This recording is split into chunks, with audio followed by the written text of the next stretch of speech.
So here in this case, the executing the prepare statement, we have seen that is nothing but the prepare statement looks like an executing a regular type here of the statement, wherein this executes the query based upon the method called as execute query method or execute update method.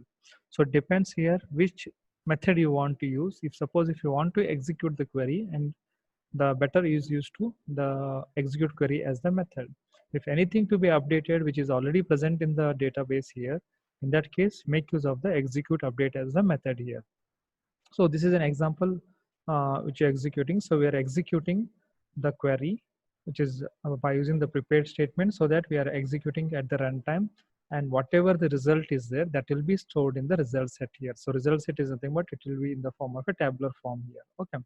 So the all this all is a discussion about the prepared statement and the statement here. So I'll go back to the previous slides. So just to revise what all we discussed here. So in this case is nothing but whenever we want to see the statements here, so statements are nothing but we want the statements to be created so that the database can actually run the SQL statements here.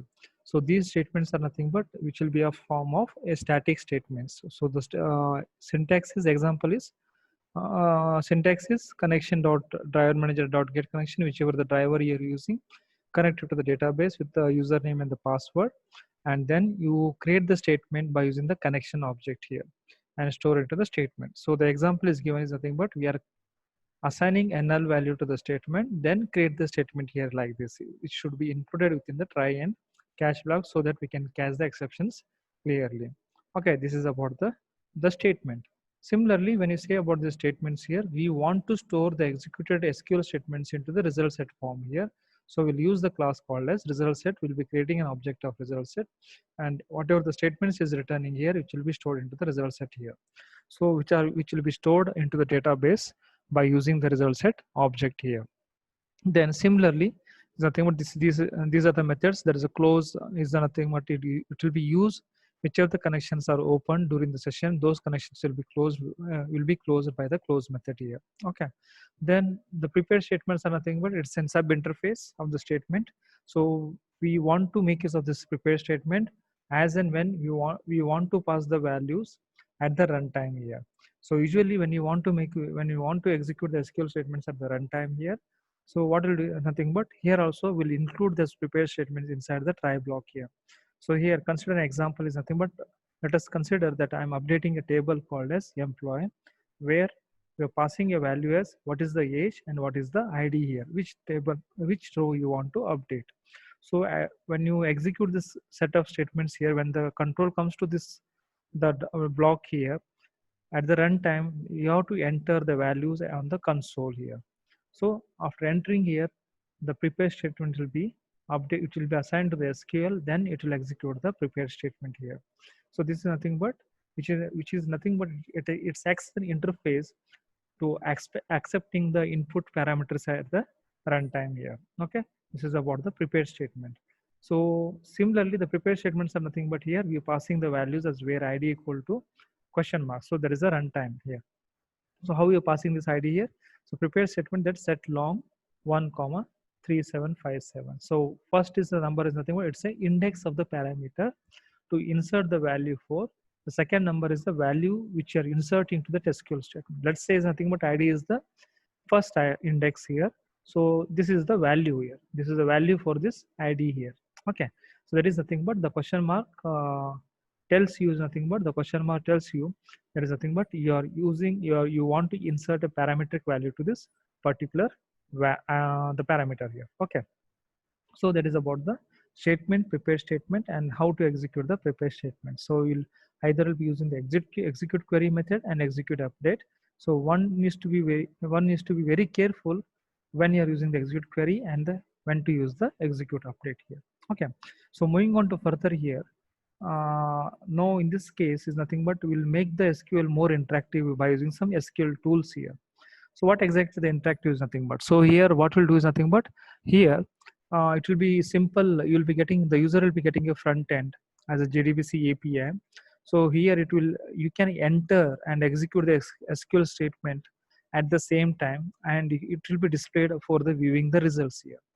So basically what we use nothing but here in case of the runtime, that is viewing the results at the same time, is nothing but we are using an API wherein it performs a simple front-end application here. There's a user interface will be given to the users. So what are the requirements here is nothing but the tools can have user can enter it enables the user to enter and execute the commands, and also it allows to display the result set from the SQL query here. So these are the two features which will be used for the interacting with the SQL tool here.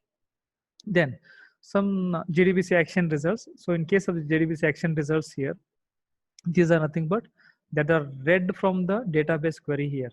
So whatever they are reading it from the database query here, which will be sent into the result set here. So usually this result set are nothing but here. See, we want to read something from the database here. In that case, we required some standard SQL statements. So one of them is nothing but the select statement, which is a standard way to select the rows from the database and view them in the result set here. So whenever you want to use the result set as a class here, you need to import the package called as java.sql.resultset here, so that it can interact with the database query here. So this is nothing but results set object maintains the cursor that points to the current row in the result set. So when I say is nothing but the result set is maintaining the cursor position here, so I can have the liberty to move the cursor anywhere I want to position it. Okay, so we'll see those where all in which all positions I can position here. So the term result set refers to the row and column data which will be contained in the result set object. Okay, so this is a movable property. So the properties are nothing but which will be generating the result set here when it is created here. So we'll see here. So these are the types here. So there is a type and then the description here. So in case of the type and the description here, the first time is nothing but the first type is nothing but forward only. So the cursor will be forwarded in the result set here. Scroll insensitive. So what exactly happens in the insensitive is nothing but here. The cursor can be scrolled forward as well as backward, and the result set is not a sensitive one. So it changes made by the others to the database that occur after the result set was created. So whatever the changes are being done by the user here, they will be resulted at the later time here.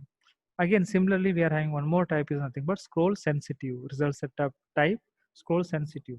So this here also the cursor will be moved forward as well as the backward. But here result set is sensitive, which will be changes made by the others to the database that will be occurring at the result set when it is created here. So either of them you can use here, and you can make use of the forward here. So best way is nothing but you specify the forward only, so that it will be moved in the from top to the bottom records here. Okay, these are nothing but the three different types of the result set here. And similarly, so when I want to execute a group of related SQL statements in the form of a batch, I'll be using the batch updates. So what exactly the batch updates here? So batch processing allows you to group related SQL statements. So it allows you to group the related SQL statements into a batch and submit them with one call to the database, and it will allow you to submit with the one call to the database here.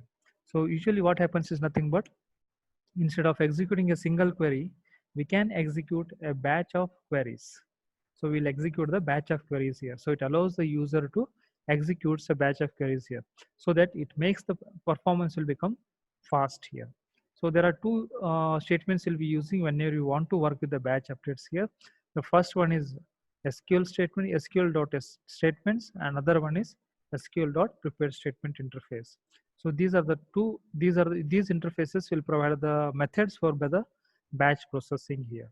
Okay, so as of now, what we'll be executing a single statement at a time. So for our queries, we'll be using the java.sql.statement. Okay, so if you want to make use the queries to run at the runtime, then you'll use the prepared statement interface here. So there are some methods are there for the interface here. So which are required for the batch processing here.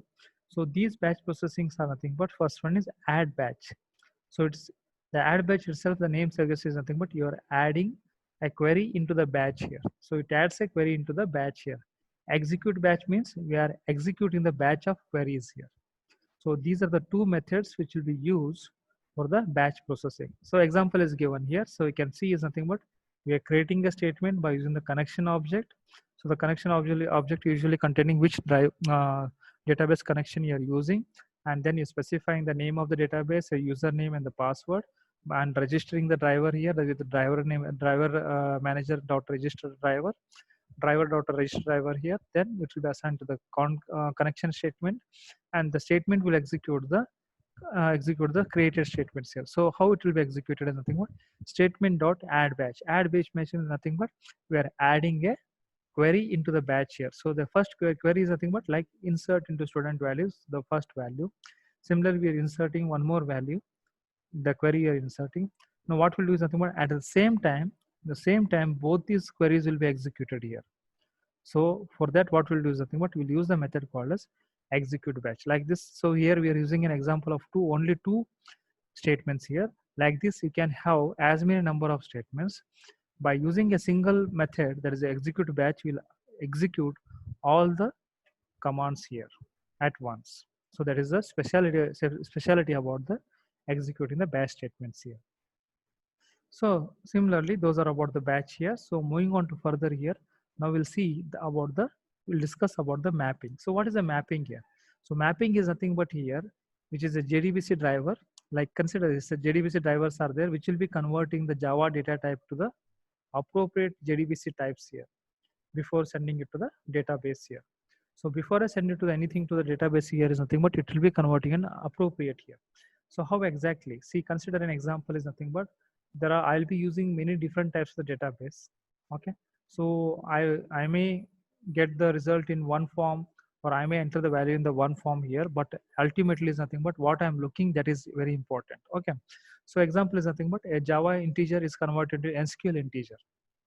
So the default mapping were created to provide the consistency between the drivers. So there is a default mapping is created between the consistency between the drivers. Similarly, nothing but there are three sets of methods are there. So those methods are nothing but result set class, prepared statement, and the callable statement. So the first is nothing but result set method to transfer the data between the applications. Either any of these three, you can use it for the transferring the data between the database and the application when you're working with the mapping. So the result set class is nothing but for retrieving the SQL select results as a Java type here. Prepare statement is nothing but sending the Java types as a SQL statement to the parameters. And callable statements are nothing but retrieving the SQL out parameter as the Java types here. So these are the three methods in order to transfer the data between the database and the applications will be used here. Okay, so this is all about the mapping here. So now we'll see about a very important is nothing but basically it will be asked in the examinations here, or when you're working with the SQL statements, you need to know certain the types of the JDBC here. So to store the value into the database. Okay. So the first thing is nothing but the char, varchar, longchar, binary, longchar. These three types are of nothing but of the character here. So char is used, you can specify with the limited size here. Varchar when you use is nothing but varying character. Char like char 10 as if I specify, if my word length is of 10 here, I can accommodate the 10 characters. If my word length is of only of 7, but your specified size is 10, so the 3 spaces are wasted here. But the varying character in case of the varying character, if the size is specified as 10 here, the word you inserted is of only of 7 characters, then it will use only the first 7 characters. Okay, thereby not wasting the remaining 3 spaces here. So lang varchar similar is nothing but if the character is of varying long char is of long here, then you can use the long varchar. So similarly, when you want to working with the bytes here, so we'll be having the again 3 bytes here, the 3 types here: binary, var binary, long var binary. Okay, so binary is nothing but bytes when you're using.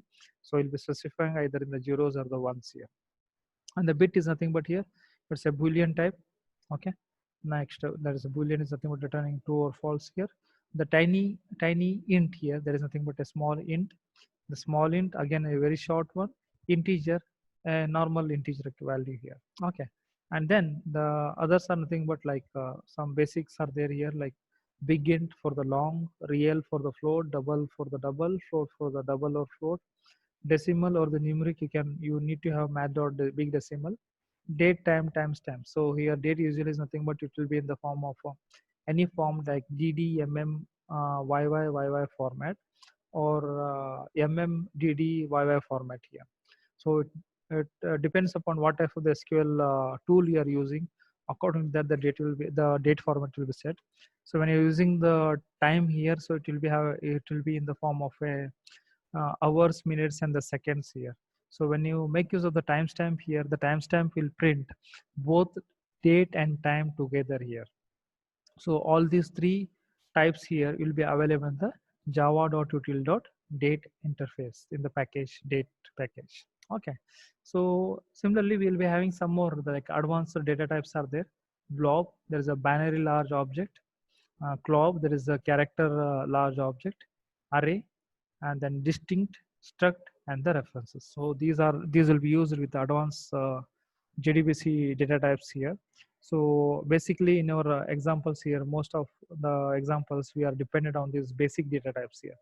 So whenever you're working with a high technological databases here, then you need to know about these advanced JDBC types as well here. Okay, so these are all about the basic concepts. So here we discuss about what are the interactive SQL tools here, and what are the different forms of the mappings are available, and the data types and the basic data types and the advanced data types here. Okay, so moving further here, the very important concept we'll be discussing is nothing but the enterprise Java beans here. So the enterprise Java beans, we'll see in this enterprise Java beans, we'll be discussing about the some introductory part, what is the enterprise Java beans and what are its types here. So there are three types of the enterprise beans are there: session bean, message driven bean, and the entity bean. And lastly is nothing but disadvantages of the enterprise beans here. So the introduction part is very like you already know here, because you have developed some of the programs wherein it will make you more understandable form here. So those are nothing but enterprise Java bean is used to develop a scalable, which are very robust and secured enterprise applications in the Java application. So those are scalable, robust, and secured enterprise application. And usually is nothing but it makes use of any of the application servers. So some of the application servers are listed, which will be in the AJB container, like JBoss, Glassfish, WebLogic, WebSphere, etc. So usually these servers will be performing like life cycle of the management, the security, the transaction, and the object pooling here. Um, the more and more we'll understand when you work practically with this the EJBs. So it is deployed on the server. So EJBs are nothing but which will be deployed on the server. So it is called server-side component as well. So it is also called as server-side component as well. Okay. So what are its applications here? When to use this Java Bean here? So basically, whenever you want to use the Java Beans here, when to use this enterprise Java Beans here? Basically, these are nothing but when the application needs remote access. So whenever we are required an remote access here, in that case, we are making use of the enterprise Java Beans. As we said, it's nothing but it is the advantage that is a robust, scalable, and secured enterprise application in Java. There is enterprise Java Beans here.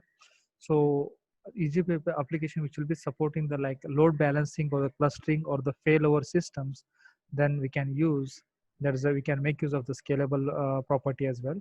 And the application is nothing but which will be encapsulated to the business logic. Okay, so this encapsulated is nothing but which will be separated from the presentation and the persistence layer here. So presentation and the persistent layers are again the two different layers which will be uh, used at the time of encapsulating the business logic here. Okay, so these are the three ways where exactly we will be using the enterprise Java Beans here. The first one is application needs the remote access. The second one is when you require when it is a scalable one, or when it needs application needs an encapsulated business logic here. Okay, there are three types here. So the first type is nothing but the session bean. So session usually contains the business logic that can be invoked by the local remote or the web services of the client here. And then the message driven is nothing but it is also contains a business logic, but it will be invoked by passing the message here. And the entity bean is nothing but it will be it encapsulates the state that can be persisted in the database. It is deprecated. No, it is replaced with the Java persistence API. So these are the three different types of the Java beans here. uh, I hope I made a understand here. So in the next practical sessions, we'll be learning about what is a session bean, message driven bean, and entity bean. So all these things will be, these three types beans will be used when I want remote access here, or I want to use the scalable here, or when the application is needed for the business logic purpose here. All these three types will be used for my making the logical, there is a presentation more presentable way here, and so that it can be connected remotely from any place here. So that's all from this the EJB class here. Again, there are some disadvantages are also there here. We'll see those disadvantages. So it requires application server. Yeah, when you're encapsulating or presenting the presentation here, it requires a server here. It requires a Java client as well. So when it requires a Java client here, we obviously require the web service here. So one more thing, there is a drawback in case of the EJB is nothing but it is very complex to understand and download the EJB applications here. So because there are a lot of steps will be involved to perform the automatic generation of the code and all. Or basically, or we can go directly is nothing but typing the line of statements here. So it will make it more lengthier and more complex programs to understand it here. Okay, so I hope you made you understand the understanding about the EJBs as well as the interactive SQL tools, and then the basics of the JDBC types here. So that's all. That's it from this module here. So thank you very much.